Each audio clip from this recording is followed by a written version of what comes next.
গ্রামে এক চাষি ছিল, তার নাম রামু। সে তার ফসল ফলিয়ে প্রচুর অর্থ উপার্জন করত। সে খুব ভালো লোক ছিল। এবং অপরদিকে বল্টু নামের এক চোর ছিল। সে খুব খারাপ লোক ছিল। সে টাকার জন্য মানুষকে খুন করত। রামু বলল, এবছর আমার তো ভালো ফসল হয়েছে। আমি এই ফসলগুলোকে দূরের বাজারে বিক্রি করে দিয়ে আসব। সেখান থেকে আমি অনেক অর্থ উপার্জন করব। সে ফসলগুলো বিক্রি করে অনেক অর্থ উপার্জন করল এবং আসার পথে রাত ঘনিয়ে এলো।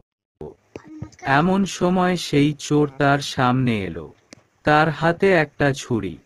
রামু দাঁড়িয়ে পড়ল এবং দেখতে লাগলো। তুমি কে? তুমি কি চাও? আমি জানি তোমার কাছে অনেক টাকা আছে। সেই টাকা আমাকে তাড়াতাড়ি দিয়ে দাও, না হলে তুমি আমার হাতেই মরবে।